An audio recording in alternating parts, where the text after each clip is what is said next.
Yet again, I am late to this 2020 wrap-up trend. But you know what? Last year, I didn't make any end-of-year videos because I thought that it'd be too late for them. And now I regret it because I don't have those videos to be able to reflect on that reading year. So I'm just gonna try a new philosophy this year and just make the videos I want to make. Anyway, so this video is going to be me going through my 2020 reading year, going through some reflections, going through some stats. I'm going to go through some of the goals I had and what goals I have now going forward for 2021. And without further ado, let's just begin. So the total number of books that I read in 2020 was 41. I didn't have a set number goal this year, though I always set my Goodreads goal to 30 just because that's a number that I know I can comfortably achieve. My name is Medi Ness in her video talked about how she kind of has 3 numbers that she goes by, a low tier, mid tier, and high tier number. The low tier number is the one that you kind of know 100% that you will read that year. The mid-tier one might be something that requires a bit more effort, but it's definitely within your reach to obtain. And the high-tier one is kind of like the dream goal, the if everything goes well that year kind of goal. And that's very similar to the way I think about reading goals. So like I said, 30 was the one that I knew I could reach. And I always have a secret goal of hitting 50 books every year. I'm like, maybe this is the year I'll get 50 books, but I never reach it. And 40 seems to be that mid-tier goal where I can always get around 40 every year. So I'm pretty satisfied with this number. It was to be expected, but the only reason that I'm slightly disappointed in it was just because there were some months where my reading pace was so fast and I thought that I could really keep that pace going and possibly make my dream goal. But unfortunately that didn't happen, but that leads me into my next data set, which is breaking down how many books I read per month. I'm also going to give some context where it applies to talk about why my reading was like that month, because there's a lot of variation. So in January, I read 5 books, so I started out really strong. And that mostly had to do with Demigodathon. I can't believe Demigodathon was in January 2020. It feels like it was a million years ago. But Demigodathon was a readathon based on reading Percy Jackson and the Olympians that Miriam Reed sometimes created. She asked me to co-host, and so that month I was reading all the Percy Jackson and the Olympian books. It was a lot of fun, I had a great time, and I'm glad I started off the year with Percy Jackson. In February, I read 3 books, which is not bad, but you're definitely starting to see a decrease, mostly because that's when the university semester starts going. And then I read 2 books in March and 2 books in April, so we're continuing to see that decrease. And if you live in the US, then you know that March is when the US went into lockdown for COVID. So many things were happening that month, so much news was being revealed, so many changes were being made. My university was moving online abruptly. I had to pack and move out of my dorm, so there was just a lot going on. And I'm the kind of person where I can't really read for escapism, especially when I'm stressed. Like, my brain can barely handle this world. I can't think about a different story. Obviously, I read a little bit, but they were definitely over longer periods of time. And then we have a complete 180 in May and June, where I read 6 books in both months. There was still a lot going on in the world, but I think I had finally gotten used to that new normal. And also, my semester had ended, so I really wasn't having to think about other responsibilities. I could just stay home and kind of read. Also, in that time, I was reading a lot of really good books back to back, so I think that also contributed to why I read so many. And then again, we dropped in July. I only read 1 book. And I don't want to point fingers, but I'm pretty sure the reason for this was Sal and Gabby Break the Universe. That was one of the books that we were reading for the Rick Riordan Presents Read Along in July, and I just wasn't really vibing with it. But because it was for the readathon, I really wanted to finish it and push through. But that kind of put me in a slump, honestly, all the way until about the end of August. I did read 5 books in August, but they were all pretty much concentrated in the last 2 weeks. I think 3 of the books I read in that month were in the span of like 2 days. And then in September and October, I thought I was getting back on track with reading 4 books each of those months. And then nothing in November. I think we're seeing a pattern here of me being on a really good roll and then just slump. And the reason was pretty much school and MCAT studying. Side note, thank you to everyone who wished me good luck on my MCAT. It went really well, and I really appreciate all of your good wishes. And then in December, I read 3 books, but kind of like the August situation, most of the month I was not reading. I was reading Ninth House by Leigh Bardugo for most of November and December. It was another book that kind of put me in a reading slump, but then I just really did not want to end the year without having finished the books that I was currently reading, so that's why I did read 3 books. They were pretty much in the last week of December. I really wish I could break down when I started and finished books and see the timeline that way, because I think that'd be really interesting to see the average time in days how long it takes me to finish a book. I didn't keep that data, but I'll be thinking about it now for 2021. So definitely one of my goals moving forward is to try to just be more consistent with my reading. I don't think that it's necessarily a bad thing to have these periods of reading a lot versus reading almost nothing. Sometimes things happen, sometimes you just have to go with what your mood is. But in general, I do want to try to be more intentional with my reading and try to prioritize it in my day, in my weeks. I just don't want there to be too many periods of me not reading anything, because I find that actually hinders my enjoyment of a lot of books. So in 2021, I kind of want to try to read at least a little bit every day. Now I'm going to break them down by genre and age group. And my most read genre, to no surprise, was fantasy at 56%, followed by contemporary at 28%. And the other genres, including historical fiction, nonfiction, sci-fi, and horror, were all between 5 and 2.5%. So there's no surprise there, and it's also no surprise that the most common subgenre of fantasy was urban fantasy. But I also want to kind of mention some other notable selections I had that were genres that I don't normally pick up. So I read a horror novel this year that was The Only Good Indians by Stephen Graham Jones. That was for the Fortnite Frights readathon that the Artisan Geek created. And a big focus of that readathon was trying to get people who wouldn't necessarily think that they'd like horror to try horror. And that definitely applied to me because prior to reading this, I thought horror was something that I would never touch. I've always been fascinated by the ideas, but I never really thought that I would enjoy being scared. Like, I hate watching scary movies. But what I found, especially with this novel, was that it left you more feeling haunted as opposed to feeling scared, if that makes sense. I really liked the way that it made me think, and so I'm definitely gonna try out more horror in the future. Definitely more gothic horror and POC-centered horror, but I definitely want to give more a chance. I also read a nonfiction book this year that was The Emperor of All Maladies by Siddhartha Mukherjee, and cancer is a topic that has always interested me, and so I wanted to learn more about it. But I've always been kind of hesitant to read nonfiction. Like a lot of people, there's this fear that it's just going to be really boring, that I'm not going to want to continue reading, that I'll have to force myself to continue reading. And it may have been because I was interested in that topic, but I actually really enjoyed reading it and learning everything that I did learn from it. And it definitely made me less hesitant to explore more of nonfiction. I also read 5 books in verse this year. That's not a genre, but it's like a category. Not that I'm against it, but I just always considered myself someone who didn't love poetry, mostly because I just wasn't very good at it in school. But I think reading these stories, as well as analyzing Taylor Swift lyrics, is making me a lot more interested in poetry. Now the breakdown by age group.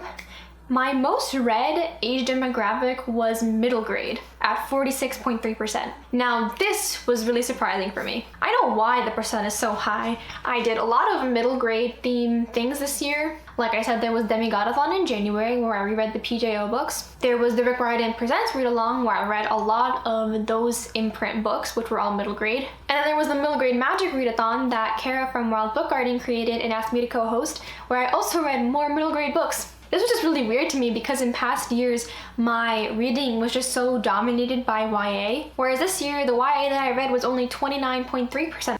Something else that was kind of surprising was that the adult books were 24.4%, so only a little bit under YA. Adult was probably my least read age group in all of my past years. So it's just really interesting to see that it's almost tied at YA. But it also kind of reflects a small goal I had this year, which was to read more adult books. Not that there's anything wrong with YA or middle grade, I just wanted to kind of break out of my comfort zone a little bit and just explore that category more. So I don't really have any goals regarding how much of each genre demographic I want to read in 2021. I'm a mood reader, so I'm just gonna go wherever my mood decides. But I will say I actually do want to lean in more to that mood reading in 2021. So now we're gonna move on to how I read books and where I got them from.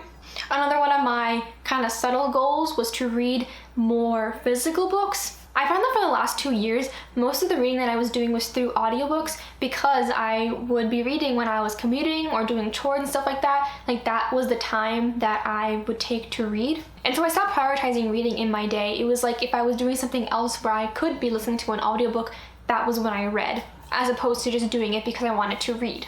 And I also was finding that just my attention span when trying to sit down and read was getting lower because I wasn't doing it anymore. And so the breakdown of audiobook versus physical or ebook was that I read 15 books on audiobook, 22 physical/ebooks, And then 4, hybrid. And hybrid is essentially where sometimes I go in between reading the physical or the audiobook, just depending on what I can do in that moment.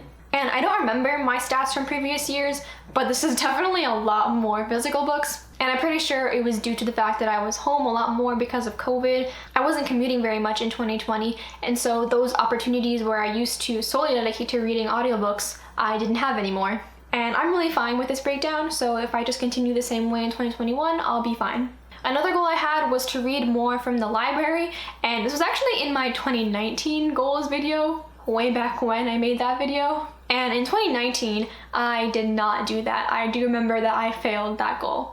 But in 2020, I did improve that. I read 8 books from the library, 4 of which I read entirely from the library, and 4 I bought in some way, either the audiobook or the physical book at some point, and continued from there, after originally getting it from the library. I'm glad I could improve in this regard, but there's definitely a lot more ways I could improve, especially because I find that with library books, I'm a lot less stressed and feel less guilty if I don't like the book or if I don't want to finish it, whereas I would feel guilty if I had bought it. And in general, in 2020, I wanted to change the places that I was getting my books from. So excluding buying them physically from the bookstore, I was getting books from Audible, Scribd, and Libby mostly, but I didn't really use Libby all that much. Eventually I found Hoopla, which had a lot more middle grade and YA books that I was interested in, and that didn't have really long hold times, and that partially contributed to why I used the library more. And I also discovered Libro.fm, which is a very similar service to Audible, except the money goes towards independent bookstores. At one point, I was paying for way too many subscription services and it was getting ridiculous, and I needed to figure out which ones to cut. And for the longest time, I didn't want to cut Audible just because of the Audible original or the Audible only books. But eventually I was just like, it's not worth it, and I actually finally canceled that last month. And then Scribd I was also debating because it also had some books that I wouldn't find in my library, but again, I just bit the bullet and was like, it's not necessary. And so now I limited myself to the library apps like Libby and Hoopla, and then kept Libro.fm for the audiobooks that I couldn't find anywhere else. Another stat that I wanted to track was how many of the books that I bought in 2020 I had read, or books that I had bought before 2020 that I had read. So in 2020, I bought 23 books, and I read 16 of them. So that means I read about 69.57% of the books that I bought in 2020, which is not that bad, to be honest. However, I only read 4 of the books that I had bought prior to 2020, so I didn't really make too much of a dent in my backlogged physical TBR. And that's definitely something that I want to target in 2021 because it's bothering me. The last data set I'm going to talk about is my rating distribution. And just for the record, I don't really include rereads that I read as comfort reads when I'm looking at my overall rating distribution. So like the 5 Percy Jackson books aren't included in this distribution. However, I would include books that I was rereading because I wanted to see if I thought differently about them. Because in those situations, I was reading it with the intent to evaluate it again, instead of just rereading it for comfort, if that makes sense. And I also didn't rate Sulwe by Lupita Nyong'o because that's a picture book and I didn't really know how I should rate that. And I also didn't rate Dante's Inferno, which I read for school, because I wasn't reading it like how I would read a book for fun. So this year I had 0 1 stars, 1 2 star, 4 3 stars, 3 3.5 stars, 15 4 stars, 5 4.5 stars, and 6 5 stars. And my average ended up being 4.25, and at first I was a little bit embarrassed by this because it was so high. There's kind of this idea in the book community that the higher your average rating, the less critical of a reviewer you are, and that's a whole separate video and discourse. But sometimes I do get into these funks of like, do I just like everything? Am I easy to please? Do I even know what a good book is? That's why I kind of like reading lower starred reads sometimes, because it helps me understand what those ratings mean better. But I also didn't expect this distribution to be a normal distribution. I mean, I'm not picking books randomly and reading them, and also my sample size is not that big. I'm picking books that I think that I'll enjoy, so it's likely that the distribution would be skewed. But for 2021, I just wanted to have a better understanding of my ratings, and I think this just comes with reading more books. And while I don't think giving a lot of books 4 and 5 stars is a bad thing, I also don't want to be afraid to give books 3 stars thinking that that's a bad rating. I can still like a book and it can be 3 stars. What ratings mean is just a constant struggle I have. but hopefully I'll continue figuring it out in 2021. Something else that I want to talk about is about reading diversely, because that definitely was a goal that I had in 2020 and is a goal that I have for my entire reading life in general. But I do remember at the end of 2019 realizing that the authors that I read were mostly white, and I definitely did improve upon that in 2020. I think more than 75% of the books that I read were by POC. I didn't really have number goals in regards to this because I didn't want it to be tokenization. I just wanted to make an intentional effort to diversify my reading. Publishing houses favor white stories to an exceedingly disproportionate amount, and so it does take intentional action to change those norms in our institutions. Something that I do need to work towards is reading more books with intersectionalities. I could be doing a lot more effort to be reading those perspectives. So that was my reading year in review. I know this year has been absolutely crazy for all of us. I know a lot of people read a lot more this year because of lockdown. I know people who read nothing this year because of lockdown. We all react differently to changes that happen in the world, and what's important is just doing what's best for you and your mental health. Despite having all those goals that I listed, I do want to make that a priority in 2021. Finding a balance of trying to read what I can while also taking my personal needs and my personal life into account. Please let me know some thoughts about your reading year in 2020. I know everyone has had such a different year. Some highs, some lows. Feel free to share anything. I hope you enjoyed this video, and I'll see you later. Bye.